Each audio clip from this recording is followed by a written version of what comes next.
Hello, my spooky friends, and welcome to Dairyland Frights, the paranormal podcast that covers everything creepy, spooky, and mysterious in the Midwest and beyond. And again, the great guests continue. I am really excited to have Kelsey on from Third Eye Roll. Welcome, Kelsey. Thank you. I'm so excited to be here. Yes.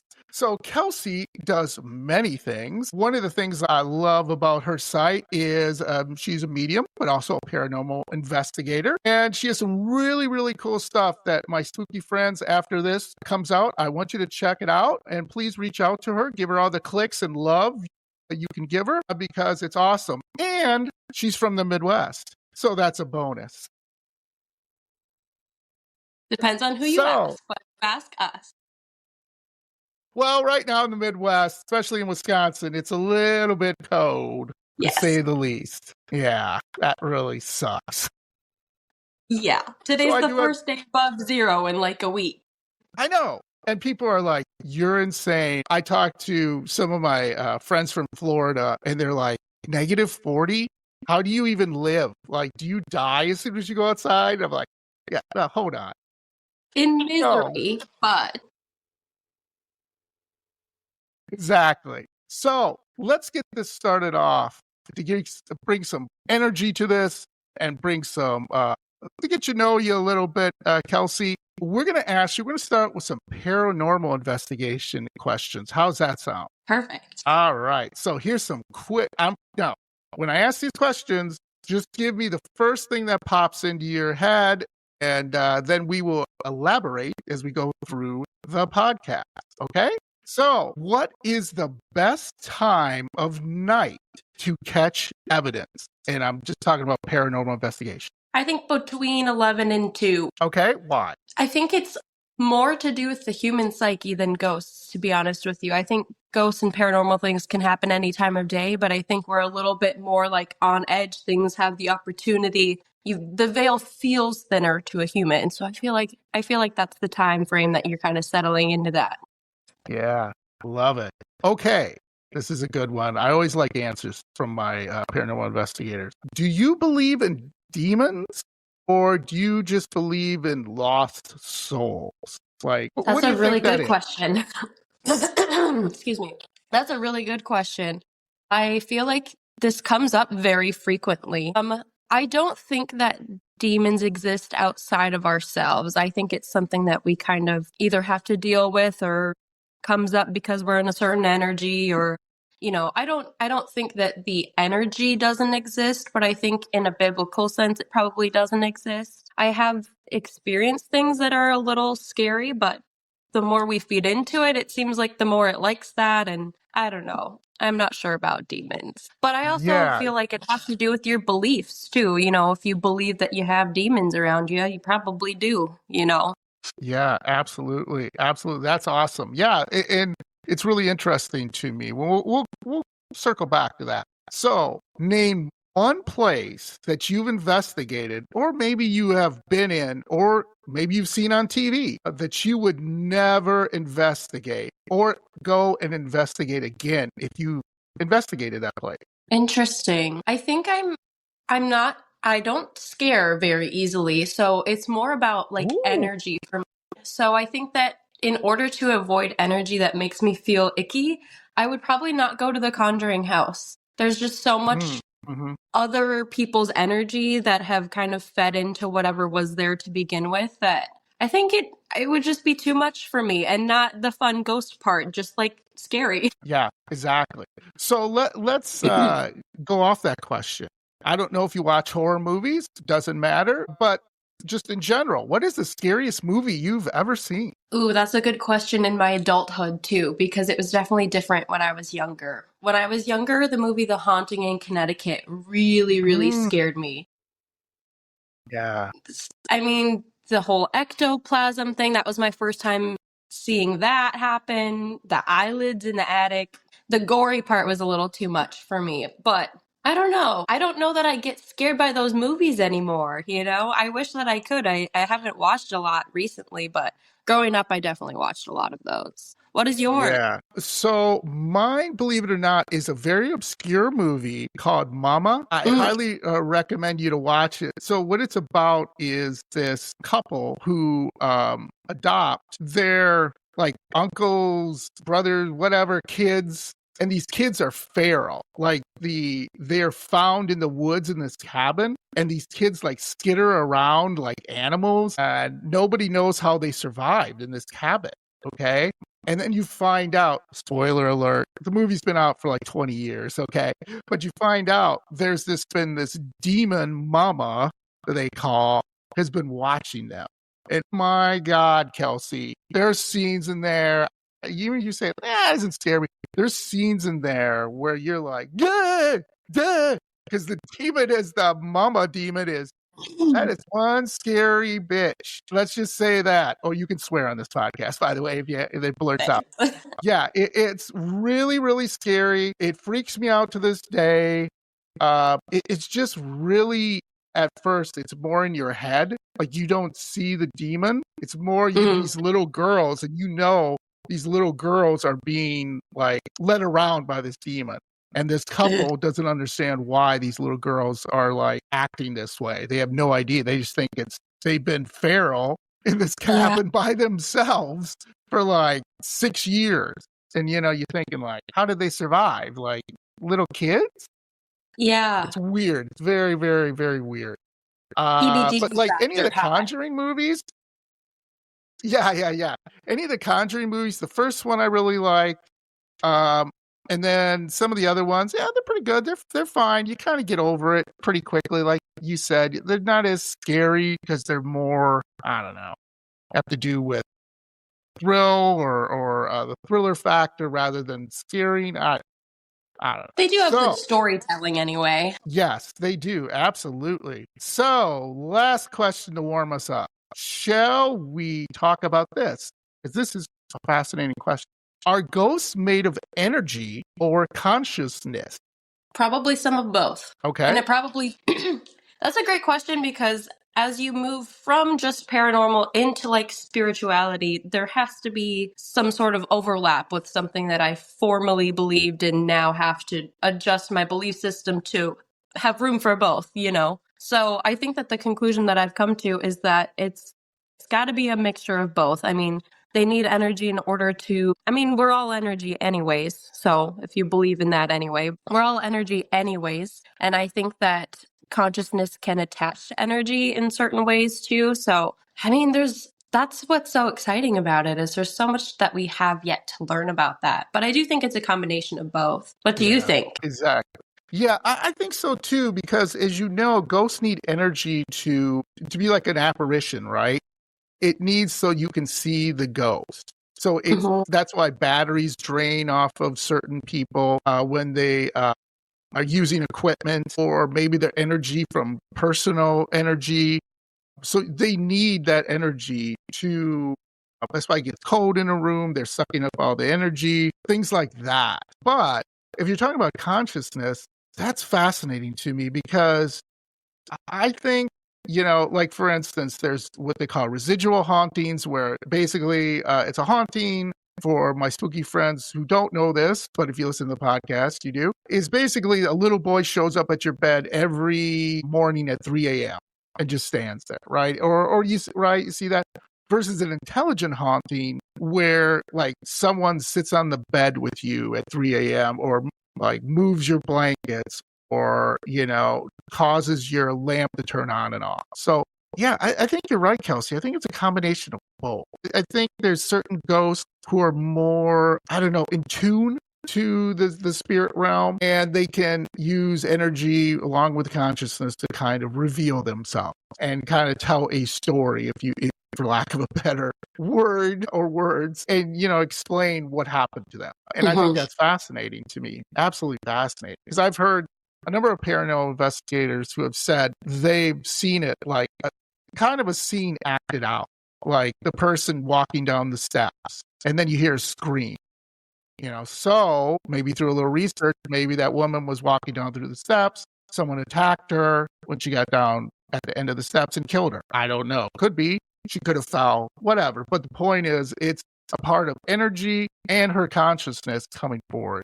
So what do you think? I agree. I feel like there's ways that like the other side can manipulate the quantum field in ways that humans just can't even begin to perceive yet. So I also think there is a learning process. So like as we do pass on the other side, maybe we have to learn. So it's not something we're naturally good at. There's the belief that maybe when you die, you learn everything and you know everything. I think that ability is there. Like if you wanted to know something, you could find it out just by wanting to know it.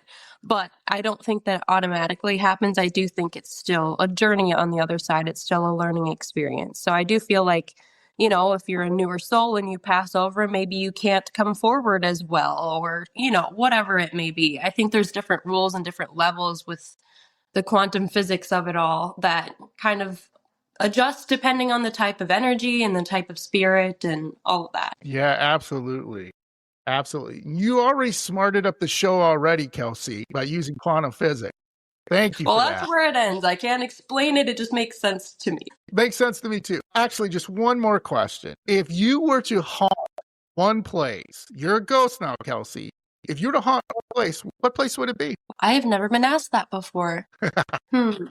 It's a toss-up because do you go somewhere that's super popular or do you go somewhere where you can, get your family back for everything they've ever done to you? What do you think? I think I would probably go back to like my elementary school. That was kind of like the first place I felt vibes. And so I was like, maybe I'll just add to it. I'll just be an extra ghost there. I hope I'm one of the ghosts that aren't attached to one spot, though. I will float around. Oh, you want to float around and kind of like go into different rooms and, kind of move some books around. Nothing harmful, right? I'm guessing you seem very nice. So I'm guessing you would just move some books, right? Yeah. I'd have mess fun. around with somebody. Yeah, you would have fun. You might like lift somebody's book up and then, okay. But you're not going to like throw books at people and like, punch them in the face or anything. Unless they really have it coming. If I would do it in real life, I can't say I wouldn't do it dead. Ooh, look out for Kelsey. I'm going to be very nice to you on this podcast. Just in case you do come back. I don't want a Kelsey punching me in the face later on in life. Well, if it does happen, you would know it's me. Yeah, we know you. Hey, Kelsey, thank you. That really hurts out here. A little giggle. No, she's such a wise cracker. Wise. Anyway, so let's get right in. Let's go right in. Let's learn a little bit about Kelsey and so my spooky friends can maybe, relate to, because one of the questions I always ask my guests is, was there a specific event in your life, a personal encounter, maybe a childhood experience that convinced you the paranormal was worth investigating? I don't know that there's one specific thing. I think that there's always been a sense of the vibes around and me noticing something was different, but nobody else noticing. And that was already kind of like, okay, if nobody else knows what's going on, I'm experiencing other things. That is enough for me. I don't ever need somebody else to tell me whether they get it or don't get it, or if they have an explanation. I'm like, well, I need the answer. Yeah. Yeah. Would you say you're sensitive then? Like, have you seen things, hear things, smell things? I mean, what do you say that had happened to you? I had imaginary friends that ended up being real people. Later on, we found out. And I could have told you that back then of like, they're not imaginary. They're literally right there. I can see them. I mean, I would describe it as in my mind's eye. I could see them clear as day. I still can right now. I can bring them forward if I want to. And that's what's interesting to me is people would kind of have a reaction to that of like, because usually kids would be like, oh yeah, he's purple and fuzzy and whatever. But the way I would describe it and interact with my imaginary friends, the information that I would get, I definitely started like hearing and seeing things in the third eye space, whatever you would call that, very, very early on. So starting with imaginary friends, so probably as young as, 6 and up. Wow. Okay. Did they talk to you? Yeah. I had one that ended up, she's an ancestor, it turns out, and we didn't learn that until, I don't know, probably 2 or 3 years ago. And I was like, oh my gosh, that's her. I've been looking for her everywhere. I was like, that's her. Yeah. That was fun. That's fun when that happens, when you can put two and two together. With that, with them talking to you, was it ever was it ever hurtful or was it helpful?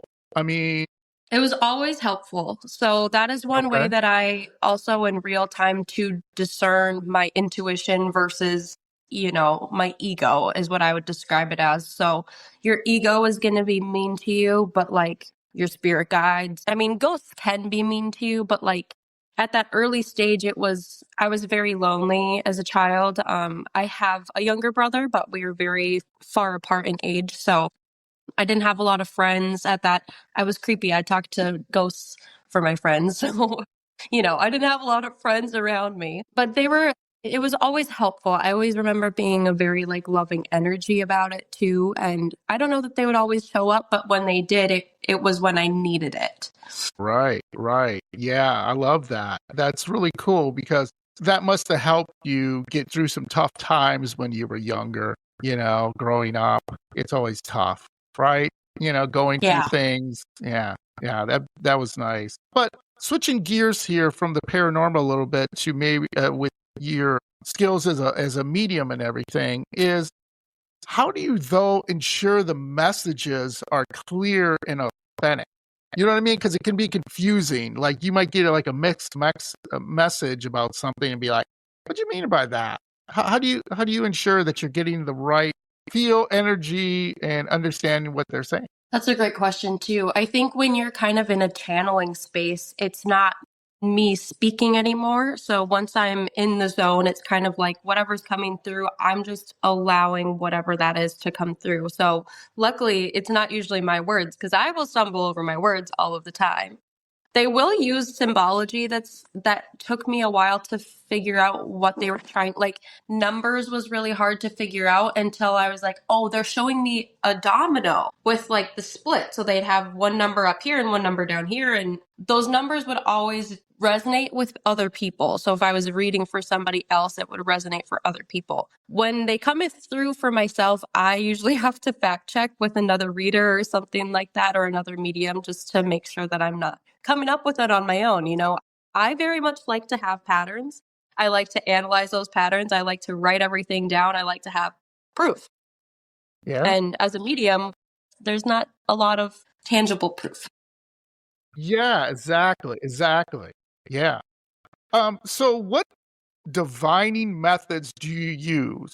I use all sorts of methods. I am experimenting a little bit with actually using ghost hunting equipment for that as well. But my main forms of it are tarot. I use oracle cards. I have runes. I have dowsing rods or divining rods, whatever you call them. I do channeled or like automatic writing, bibliomancy. I don't know if you've heard of that. So kind of No. if I'm drawn to a book or a piece of text or something, if I'm drawn to it, I'll maybe turn to a specific page and then kind of like feel the right spot, put my hand down and read that. And it ends up usually being really, I mean, doesn't matter on the book. It's pretty impressive. Not for me. It's pretty impressive for the universe to be able to do that.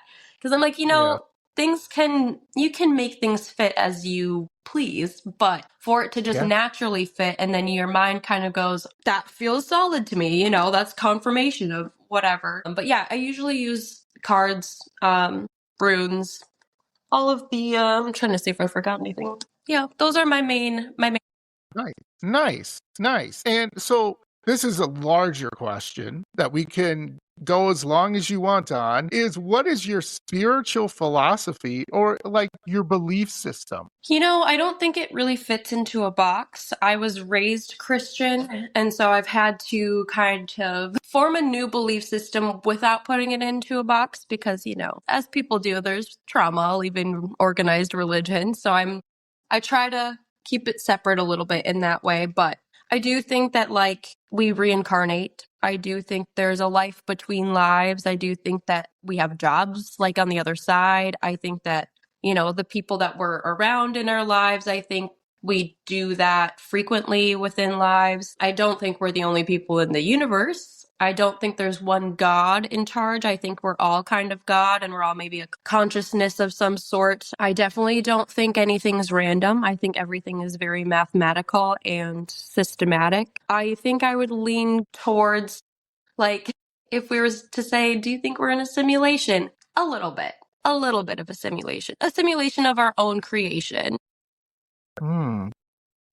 But I do think there's a lot of things that were planned out ahead of time. I do think free will exists still. So there's like a mishmash of all those. But I don't know that there's one specific God. I think there's lots of gods. I think there's lots of like entities, deities, so that kind of a thing that people can work with on the other side. I think that they're all real. Like Jesus is real. He's an ascended master. He's a pretty cool guy. I don't know that he agrees with his religion currently, but you know, those kind of things. I think they're all real. I just think that we've humanized the concepts. Yeah, absolutely. So here I am. I'm going to be devil's advocate. So here we go. Point, counterpoint. So one of the things I always struggle with, Kelsey, is when I do not like the saying that everything happens for a reason. Because there's been times in my life where I said, what was the point of that? Now, people can argue, and I've talked to other mediums on my podcast, as you know, that have said, well, and actually talked to Aurora. I want her to do, she's from Blood Moon Milk Astrology. And so what I love is the combination. So she can go through a chart with you and say, I don't know, your planets in Saturn and your this is in that. And then I can talk to someone like you where you go, okay, well, what I'm seeing is this. You're giving a more darker vibe. I'll throw that out. And I'm like, okay, but I'm not doing that. I'm not physically or mentally doing that. Why is this still happening to me? Like, I'm a good person, but yet I've had some really terrible stuff happen to me. And I'm like, all I learned out of that was as I'm strong, and the people will argue, well, of course, and I'm a survivor. People will argue, well, that's good too. And I'm like, yeah, well, I don't want that. I don't want to go through those things. I'd rather not do that again. So what is your policy on that when people come to you and they're like, hey, Kelsey, I'm going through a lot. Can you like figure out why this is happening to me? I would imagine that'd be hard to do if you're doing a reading. It is. And a majority of my clients come to me when they are kind of going through a shadow period. I think that, well, for myself, this is the first time in my life I haven't been in a shadow period where I'm working through these really difficult things that happen. And what I can say to that is that, like, as brutal as it is, as difficult as it is, pain is our greatest teacher. Grief is our greatest teacher. You know, it teaches us so much about life and so much about love and so much about, you know, sometimes things are out of our control and it's not about what is happening to us, but what can we do from this, you know? And it's a pretty cut and dry way to look at it. And I have had to kind of detach emotions from that kind of stuff to be able to process it, you know, honestly, fast enough to keep up with the things that were happening in my life. And I'm fairly grateful for that now because life doesn't stop throwing you curveballs. So it's nice to be able to kind of detach from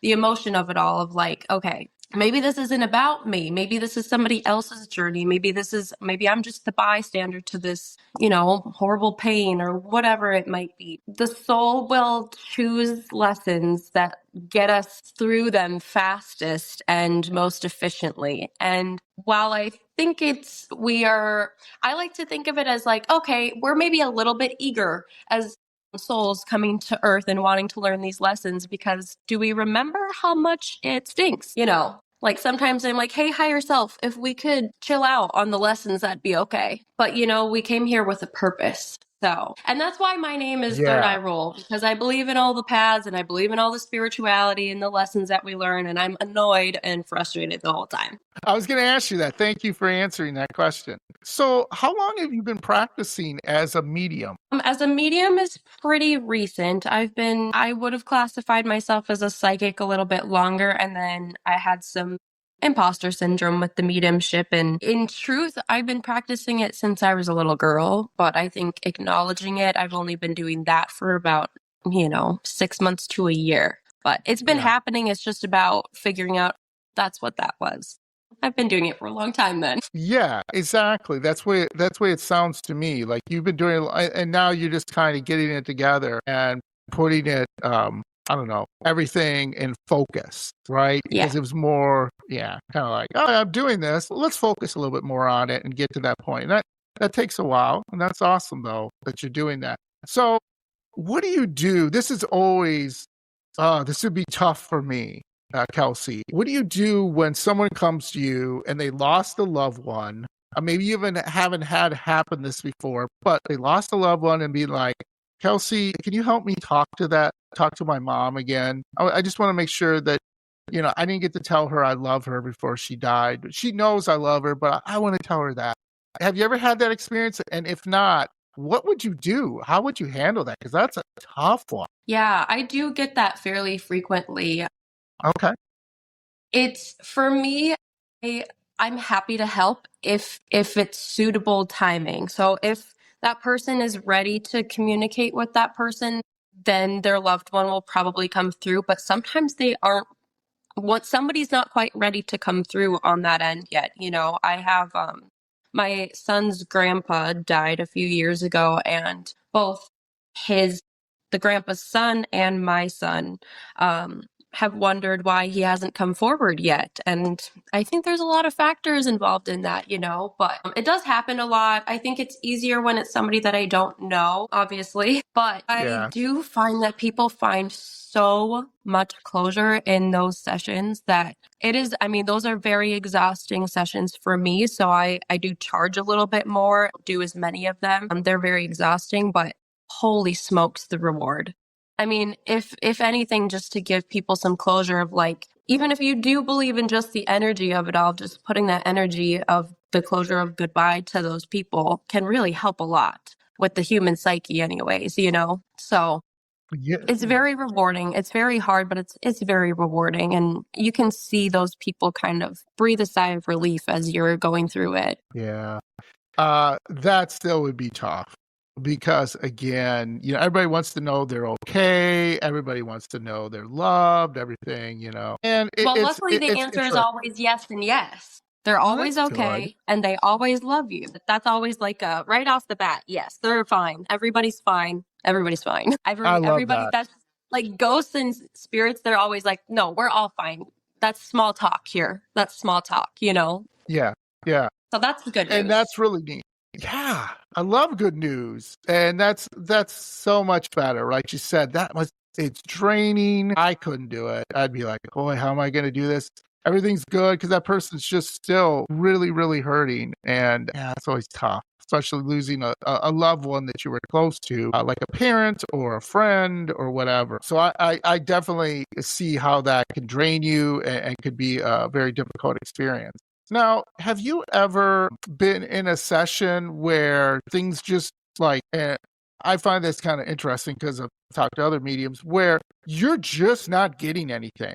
Like you're trying, but things are just not coming through. It's almost like someone just hung up on you and you're like, well, now what? How do you handle that? I try to be honest. Luckily, I kind of have the air that I conduct around me has some humor about it. And so luckily it's never so intense that it's like awkward for me to be like, well, there's nothing. They've got nothing to say right now.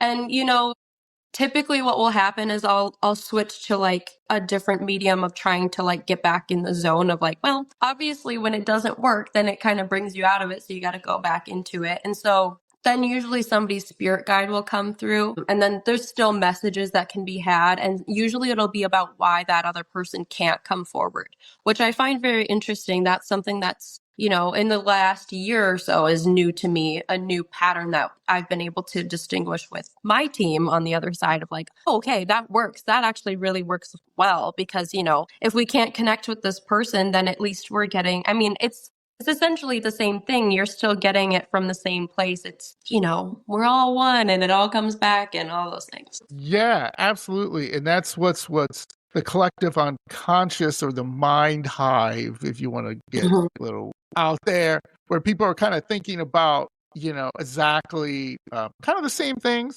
we kind of all want the same things, right? We want love, we want to feel like we belong, we want to have a good life.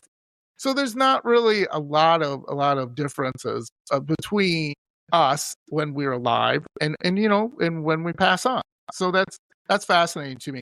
So one of the things I've seen with you on some of your clips, you're doing spirit animals, which is interesting to me. Can you kind of explain that to my spooky friends of why, what are spirit animals and what they can expect? Yeah, so there's a couple of different ways that you can look at it. Sometimes people really associate with a spirit animal over their entire lifetime, sometimes for like sections of their life. Sometimes I have I'll just grab it quick. I have this spirit animal deck. So they each have their own meanings. This is essentially an oracle card deck. So it's not really tarot, but I find it just as helpful. So for this one, you can kind of look into whether people have kind of an era. So like if you're in your snake era, maybe you're transforming old patterns into new things, which like last year was the snake year. So sometimes people kind of associate it that way. When I do my collectives, I kind of just see what cards come out, and they usually have something to do with each other.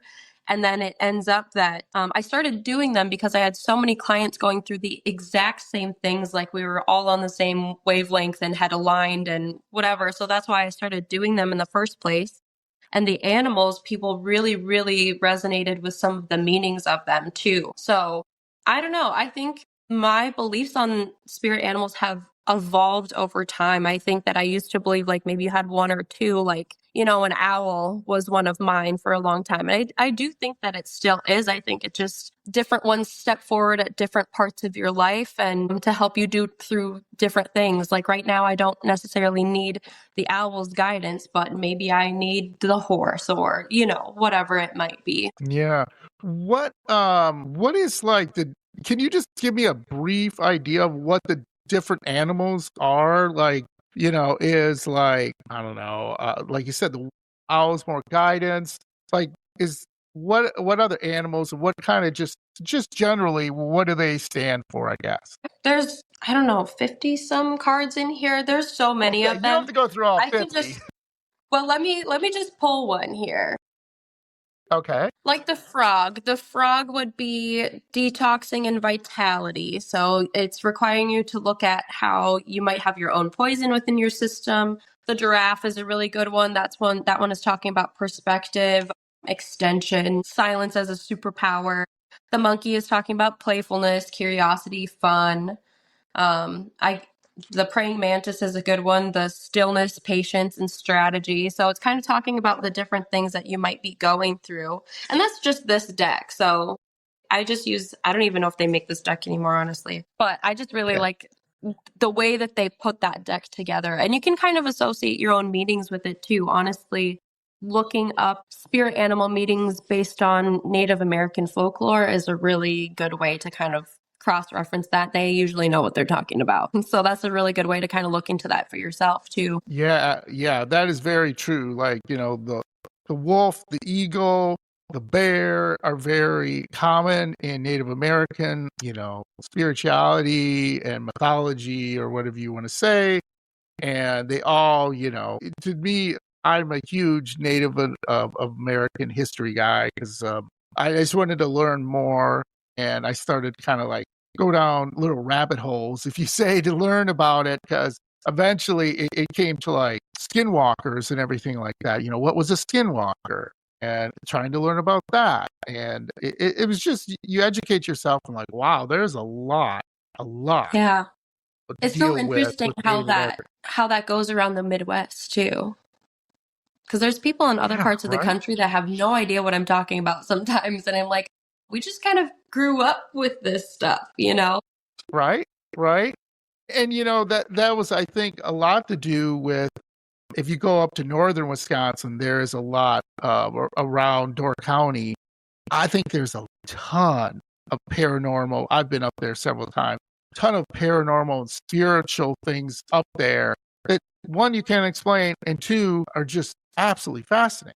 That have to do with the different things that were involved in Door County with the different Native American tribes up there, and then the different immigrants coming in, and ships, and all these different things that were happening up there that really led people to believe, wow, this is a very special area. Paranormally, mystically, spiritually, very different, right?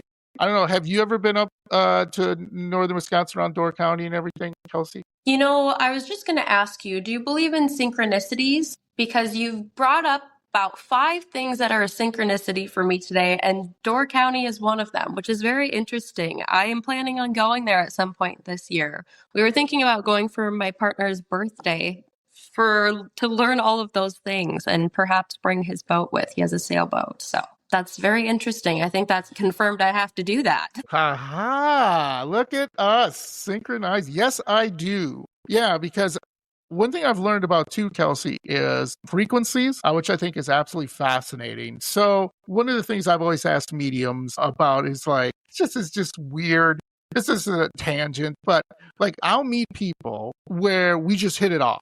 Just bing, bang, boom, like I've known them for 10 years. And then I meet people who I could give them $1 million and they still wouldn't like me.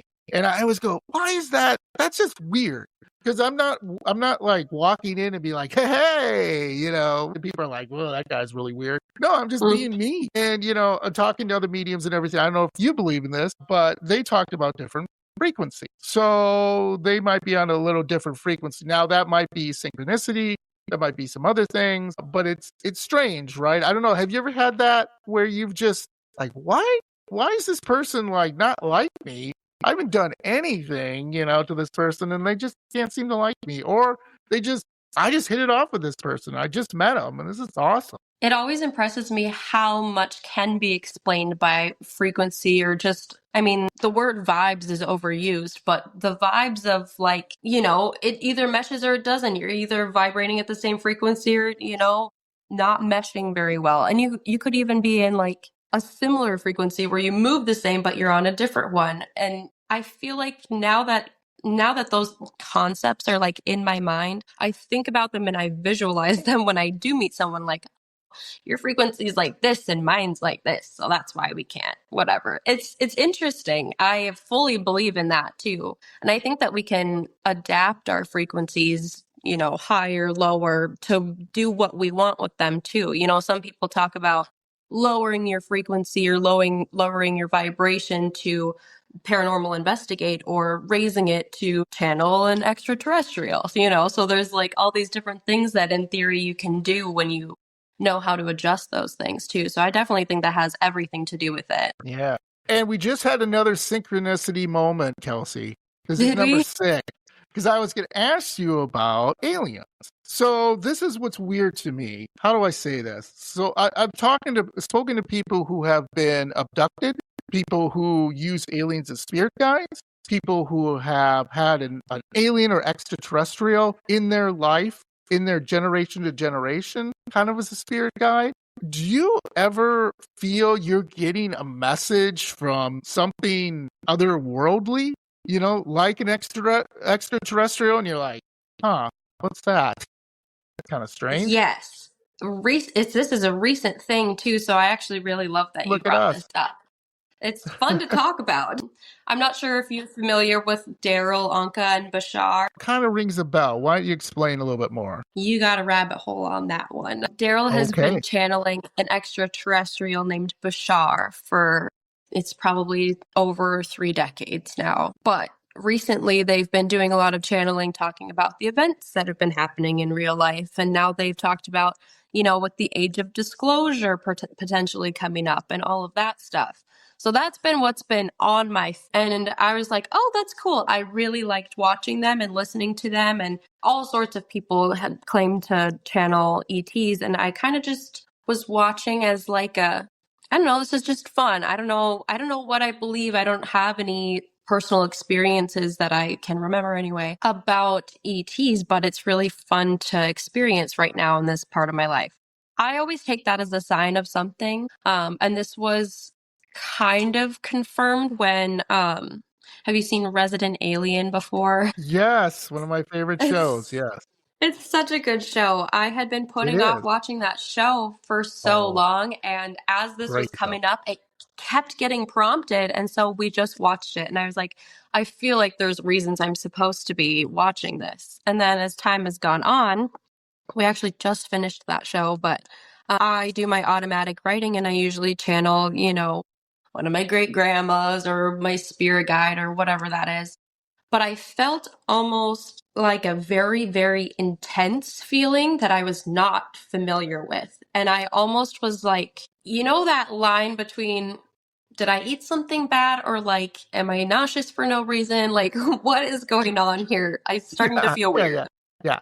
As I went on with the channeling, I started feeling like, okay, this is like really, I don't know why this is feeling so intense to me. And then as I like went back through, because as I channel, I forget what I'm saying or writing or whatever. So I have to go back through and kind of evaluate. And I was like, I'm going to get back into this and start asking some questions. So I went in and I asked if I was speaking to an extraterrestrial. And I'm pretty sure I got confirmation. Now, I would like them to show me a ship next, though. So that's the next confirmation I'm waiting for. Show me your ship. I don't want to be in it. I'll just see it from a distance. That's what I want next. Yeah. Kelsey, you make me laugh. I just can see you now. I can see you like sitting there doing your meditation or whatever you do to channel, and all of a sudden there's this bright light, and you're like, "Wow, thanks, guys. That was really cool. I like your ship." Wait a minute. Why are you putting this tractor beam on me? Like, whoa. Stop That's it. beyond what I said. Now I put it out there for you. You're just like, John, dang it. I said I didn't want to go in. Now I'm going in. Thanks a lot. I like to believe in my negotiation skills. I think my negotiation skills I'll be like, we'll just talk to each other. You ask me stuff, I'll ask you stuff. We'll leave it at that. And you show me your ship, I'll show you my Hyundai Elantra outside. I have to keep that. Can I steal that from you, Kelsey? Yes, absolutely. I love that. I'll see your ship and I'll show you mine. I got a Hyundai Sonata, by the way. I'll show you my Hyundai Sonata. There we go. Come on, they're good cars, people. Why don't we get those as a sponsor? Let's go. All right, come on, Hyundai, sponsor me. What's going on with you? Agreed. Oh boy, that's hilarious. I love it.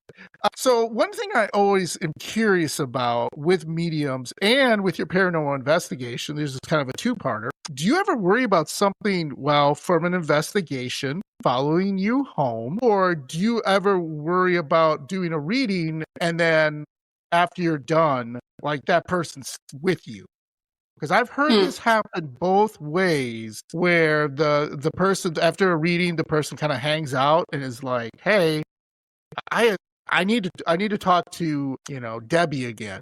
And you're like, has that ever happened to you where you're like, wait a minute, there's something in this house. I think I might have brought something home or something's with me. It definitely used to happen to me a lot. A lot where I'd sense the vibe and like have to ask, just be like, okay, if you're not my people or my stuff, please go away. But another pop culture thing that I think really actually helped me fine tune this from an early age was my parents made me watch Ghost Whisperer with Jennifer Love Hewitt. And my judgment of her was that this girl does not set boundaries. These ghosts are in her house.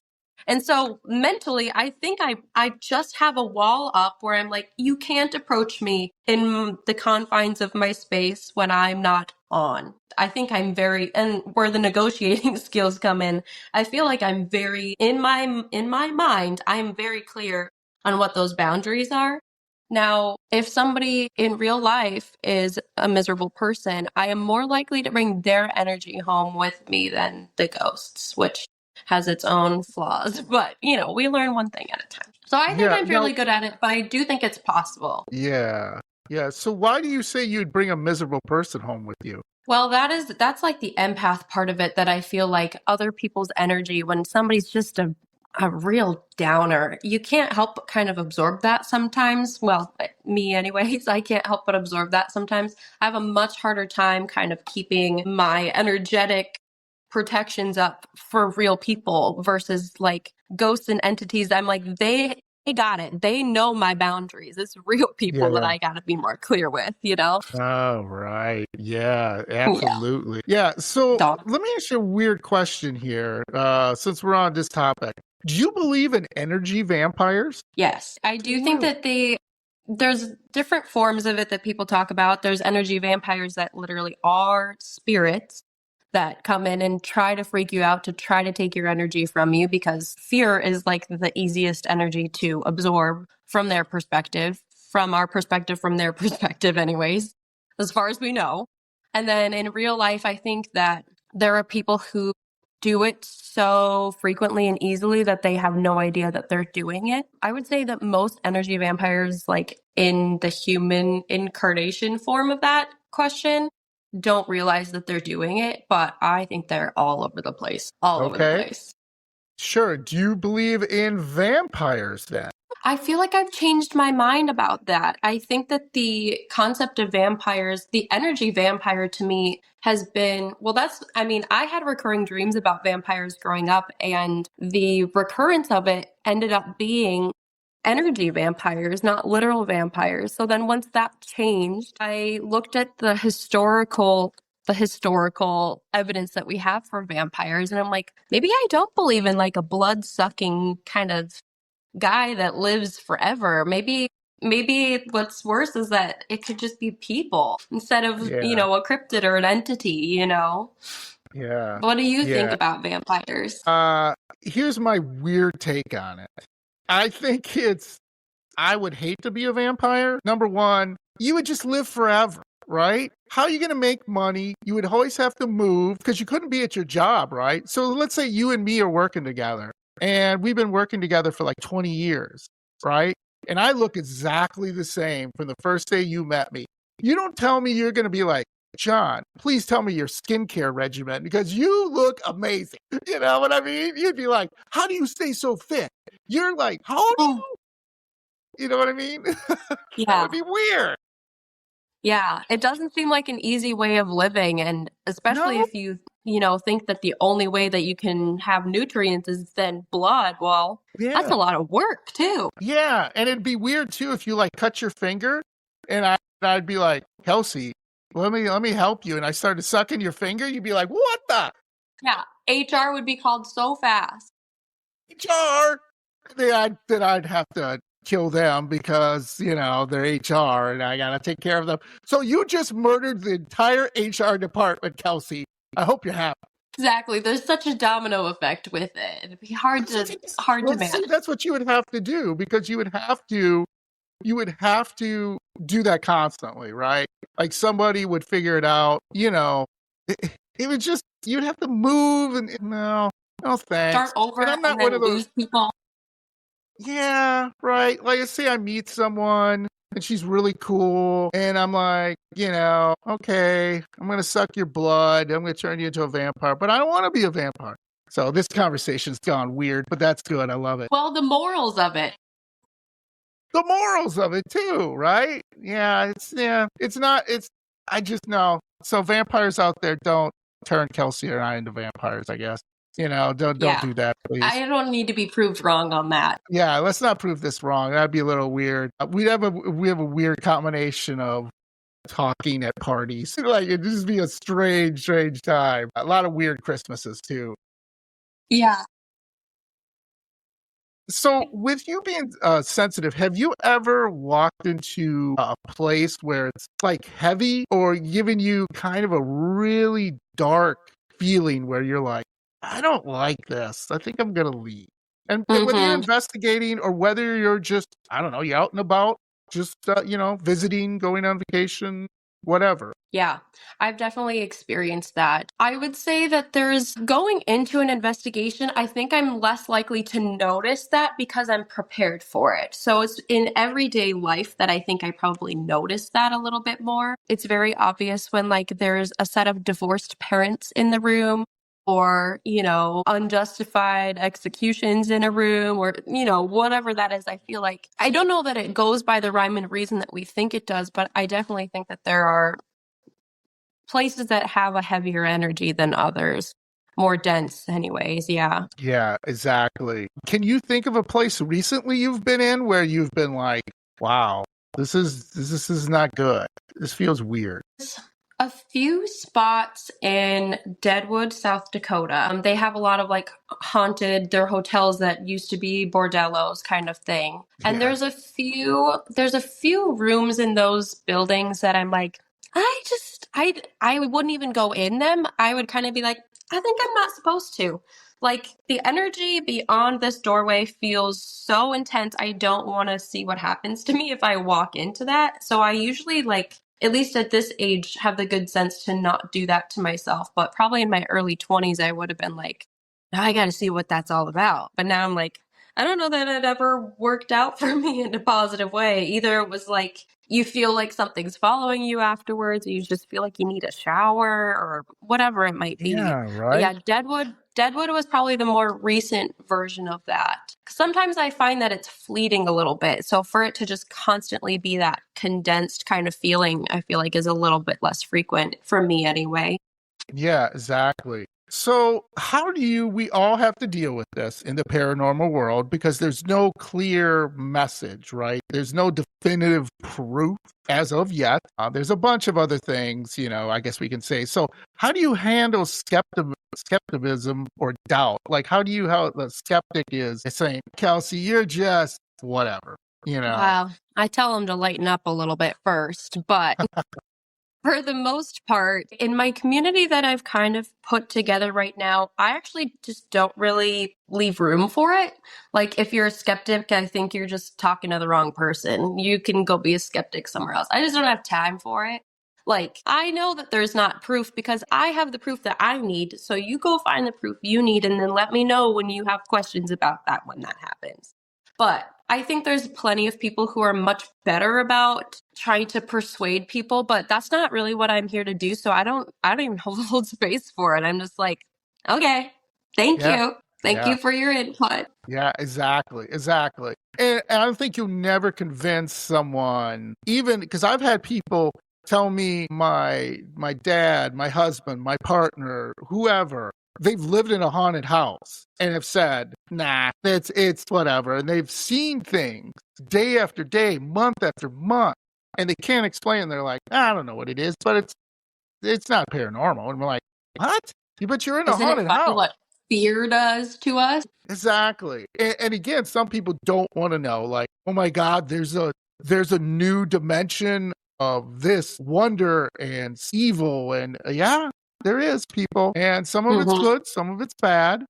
It's it's kind of how you view things too. Like you said, I mean, if you go in negative and you're a negative person, negative energy is going to follow you. If you're a positive person and there is some negative energy that does follow you, you'll eventually find a way to beat it and be stronger and learn from it and educate yourself about it. So hopefully it doesn't happen again. And if it does, you're ready for it. Yeah. Yeah. And one of the things I really look at with people. So a couple questions before we wrap up here. If you could capture the perfect piece of evidence, Kelsey, that would basically convince the entire scientific community that the paranormal exists, what would it look like? I think I'm going to give it a very time essential answer because I probably will change as time moves on.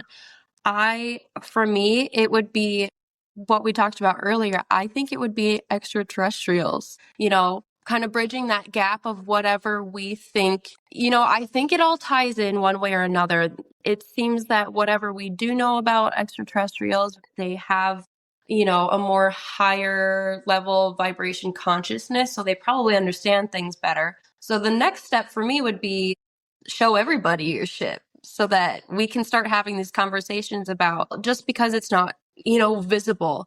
I think that would be the evidence I want is something that's like seen by so many people and captured in a way that can't be argued, of course. But I think that that's the bridge. So that more evidence in like more ghost paranormal kind of community or cryptid community, we could probably do better with it. Maybe the extraterrestrials can help us understand how Bigfoot can exist in multiple dimensions. And if we can then learn how that works or learn how to manipulate it, maybe we can then capture we have the right devices then. We can develop the right devices to be able to have that proof. So I don't know. That's what I'm going with right now. That's probably not what you normally would get for a response, but that's what I would go No, with right now. I think it bridges the gap. no, I love it. I love it, Kelsey. You've given me some great, great stuff today. What do you think aliens want or extraterrestrials? What do you think they want? To help. And I think they also want to be Oh, here.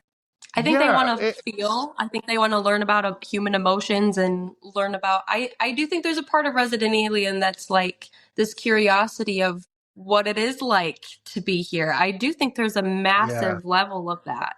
But I do think that they overall just want to help. I really do think that. As much as it's more fun to think about the scary stuff, like, oh, they're going to wipe out the earth. But I don't think that's what it is. Maybe, yeah, well, not the ones we're interacting with in the future, yeah. near future, hopefully.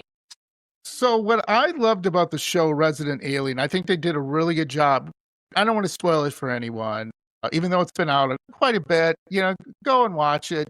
It's Kelsey and I will give it thumbs up. He started out the Alien with a very solid, not great purpose to take care of the Earth. And then as the show goes on, he learns, just like Kelsey said, about human emotion and about being human and what it's like and how tough it is. And, very things just change a little bit.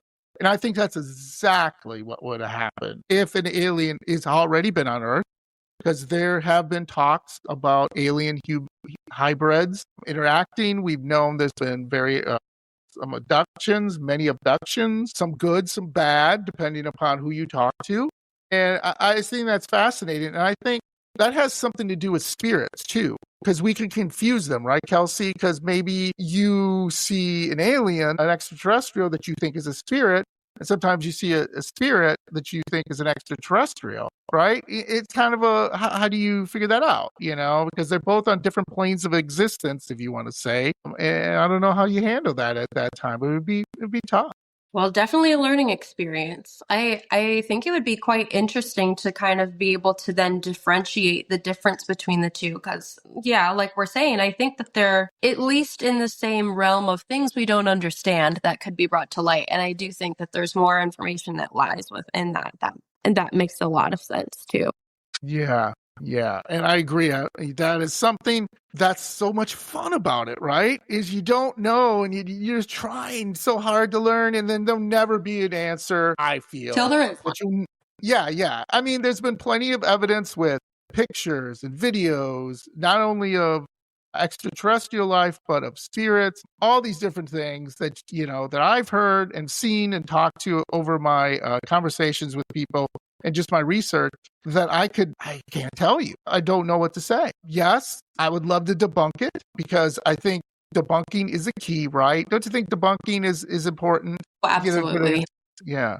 Yeah. Do you do anything to debunk sometimes, whether you're on an investigation or maybe a reading, to be like, am I getting the right message here? Maybe I'm not. Yeah, all the time. I think I'm a little bit perfectionist in that way, where I do have the thought process that everybody else is doubting it more than I am. So I do need to make sure that I'm doing all those things. But also I'm a girl that has handy men in my life. And so I need to know exactly what the lump on the wall sounded like so that we can make sure it's not the pipes first. So I've spent a long time making sure it's not, the house is settling. I learned about what, wood and metal when they contract in heat, because obviously I live in Minnesota. The heat changes everything about your house. It changes whether your door can shut right.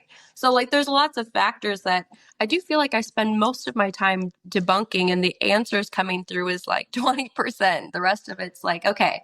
And then with cards, I will put everything back together and reshuffle everything and then re-pull cards. And most of the time it will be the same ones again, or something in confirmation of what I already got. And that does help me feel like, okay, I got the right message then. Otherwise, correct me if I'm wrong.